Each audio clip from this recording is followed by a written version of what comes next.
Dear Patriots, before the news starts, please subscribe to our patriotic channel by clicking the subscribe button.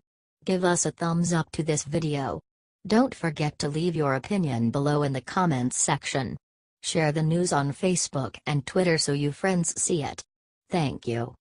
After bashing Trump the entire time, the entire Emmys just got terrible news. Hollywood hasn't gotten the message apparently. It was another night of Trump bashing at the Emmy Awards on Sunday. This was the most political Emmys in recent memory. Here is Stephen Colbert's full attack on Trump. Don't watch it. It's disgusting. See the crazy thing that happened below to the Emmys.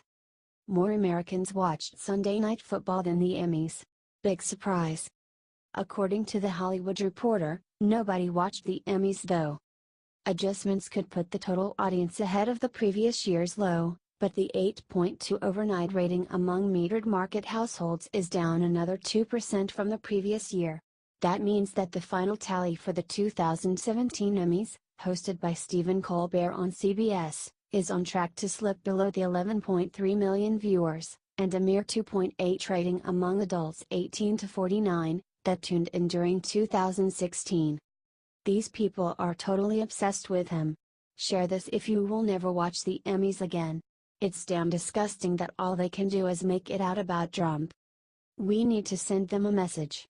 Get this everywhere. Lol. Nobody watches the frickin' Emmys anymore.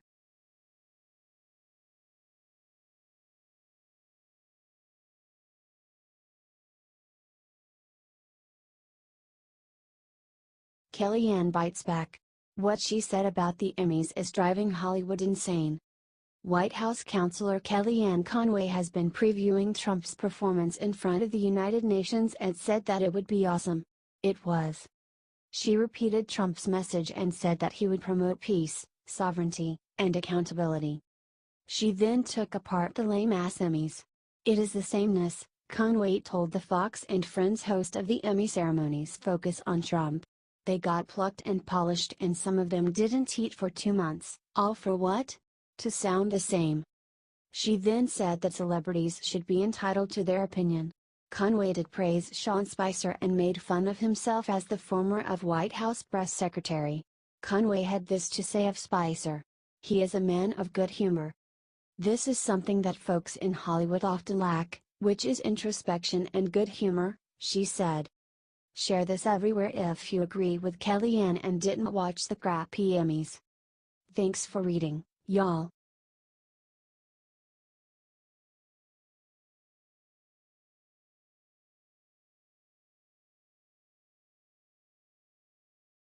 Clinton's private emails released, see how she tried colluding with Putin inside. New emails from Hillary Clinton's time as Secretary of State have just been released, and one of them might shatter the Russian collusion story once and for all. Shortly after Clinton was appointed to the head of the State Department, the failed presidential candidate began to use her influence to raise funds for the Clinton Foundation. This isn't surprising.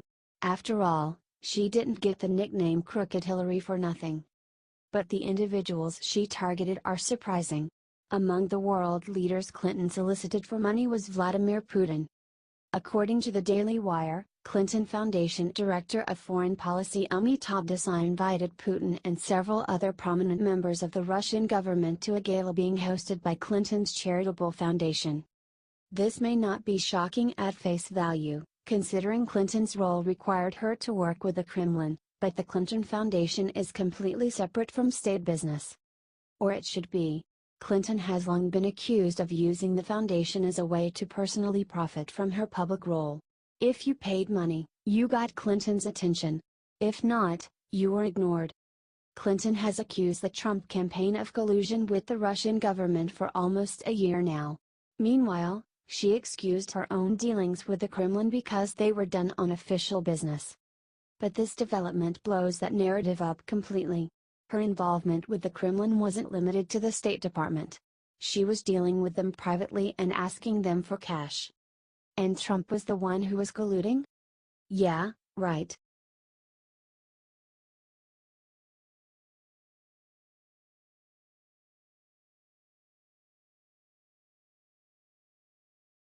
Maxine Waters just attacked Melania Trump, suddenly everyone saw what's wrong with her. Donald Trump loves to use Twitter to attack his opponents, but he has nothing on Maxine Waters. Her Twitter timeline is a collection of hate and fake news, almost all of which centers on Trump. This week, Mad Maxine decided to attack Trump's marriage. In the tweet, Waters claims that Melania can't trust Trump. The implication is pretty clear. She's calling Trump a cheater. Like much of what Waters says, there is no actual evidence to back up her claims, but her supporters don't mind. If they cared about facts, they wouldn't be fans of Waters in the first place. Thankfully, even Democrat leadership seems to be put off by Waters' antics. But maybe we're being too hard anti-Maxine. After all, she's the best example of leftist hysteria we have. And the poor woman is clearly jealous that Melania is in the White House. So let's share her latest attack against the Trumps. That way, everyone can see how desperate and crazy the left have become.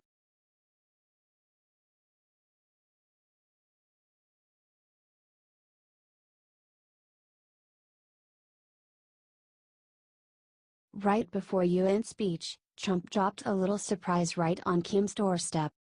One day before President Trump visited the UN to pressure the international body to put more sanctions on North Korea and call for other reforms, the US, Japan, and South Korea conducted a huge show of force on the Korean peninsula. 14 bombers and fighters were sent over the Korean peninsula on Sunday in response to increasing belligerence from North Korea.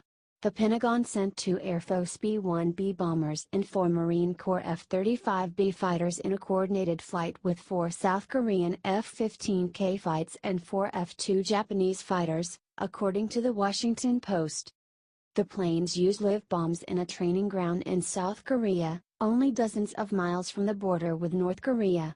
Some of the planes also flew in formation over the closest major island to the Korean peninsula, near Kyushu, Japan.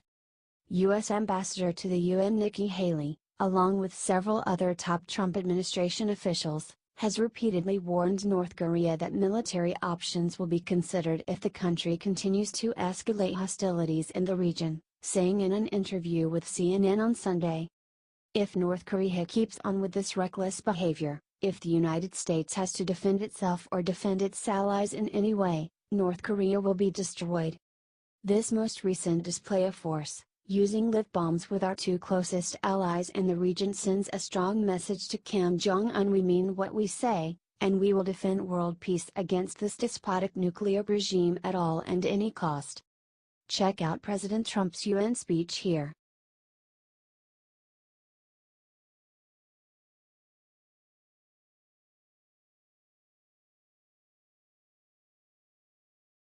Illegal aliens crash Nancy Pelosi's press conference, suddenly all hell breaks loose. A group of illegal aliens calling themselves the Immigration Liberation Movement attacked House Minority Leader Nancy Pelosi, DCA, on Monday. They warned the Democratic Party not to sell us out. The group shouted down Rep. Pelosi, who couldn't maintain control of the meeting. They unfurled a banner calling for all illegal aliens to be legalized. Other people held up signs saying, "Fight for all 11 million illegal aliens in the U.S." Here is what they chanted. We remember all too well how for 8 years the Democrats laid siege to our communities, raiding and deporting nearly 3 million people, of our family members and loved ones. Where was your resistance then? Ms. Pelosi, did you think we would forget? We send a clear message to our fellow undocumented youth and community: we are the resistance to Trump. Not the Democrats. The activists chanted brow power. In a show of intersectionality solidarity among left-wing groups. You met with Trump, and you call that resistance? They shouted. This is amazing. The left's policies are starting to backfire on them. Share this everywhere if you are tired of the Nancy Pelosi and the left lying. Get this out there and ruin them for their failed policies. They dug themselves into the grave of illegal immigration and now it is starting to get back at them. Thanks for reading.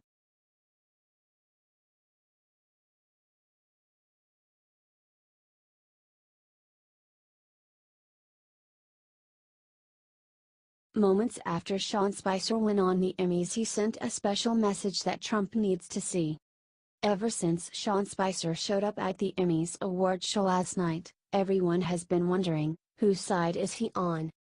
Well, luckily we finally have an answer direct from Spicer himself.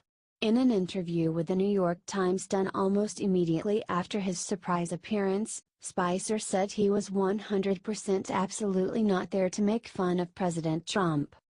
The reporter asked Sean Spicer if he thought the president would take offense to the skit, to which he answered, "I certainly hope not. This was an attempt to poke a little fun at myself and add a little bit of levity to the event. And there is absolutely nothing wrong with a little humor every now and again. Hell, I thought Spicer showing up was the only funny part of the whole show. The rest was just hate-filled and mean-spirited." So now we know for sure that the former press secretary has not turned on us or his old boss. That's good news. Let's make sure his message gets shared all over the place until Trump himself reads it.